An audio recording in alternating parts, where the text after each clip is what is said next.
Dans les nuits glaciales d'hiver, au cœur des Alpes, les enfants sages dorment en rêvant de friandises. Mais pour les autres, l'hiver peut amener une visiteuse bien moins douce. Elle avance dans la neige, son manteau blanc flottant derrière elle, un fuseau à la main, et dans l'ombre de sa silhouette, une lame bien affûtée. Son nom est Froperchta. Froperchta est une figure du folklore germanique et alpin, connue en Autriche, en Allemagne du Sud, en Suisse et jusqu'en Bohême. Son nom signifie la brillante ou la radieuse. Dans les versions les plus anciennes, elle est un esprit bienveillant, protectrice des femmes et des enfants, gardienne du travail domestique. Mais, comme beaucoup d'esprits d'hiver, elle a deux visages. Froperchta est liée aux 12 nuits, la période entre Noël et l'Épiphanie.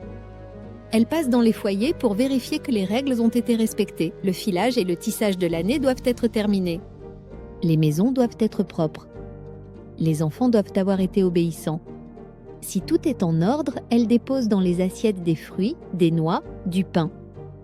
Mais si elle trouve paresse, désordre ou mensonge, sa punition est brutale. Elle ouvre le ventre des coupables, remplace leurs entrailles par de la paille et des pierres, puis referme le tout. Dans certaines régions, on dit que Froperchta se déplace avec une troupe d'esprits sauvages appelée la Perchtenlauf, semblable à la chasse sauvage d'Odin.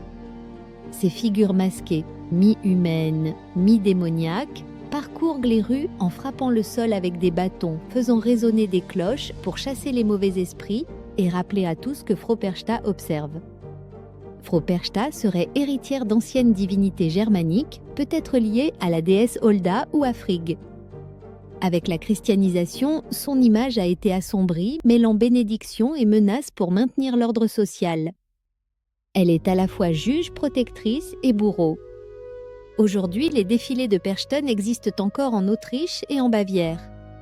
Des hommes et femmes vêtus de costumes terrifiants rejoignent la marche des esprits de l'hiver, rappelant aux spectateurs qu'il faut vivre en accord avec les traditions et ne pas tenter le courroux de Froperchta.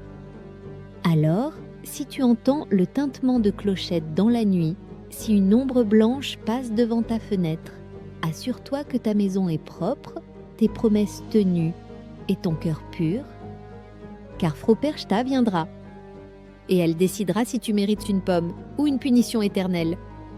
Si cette légende d'hiver t'a intrigué, abonne-toi pour d'autres récits sombres et fascinants.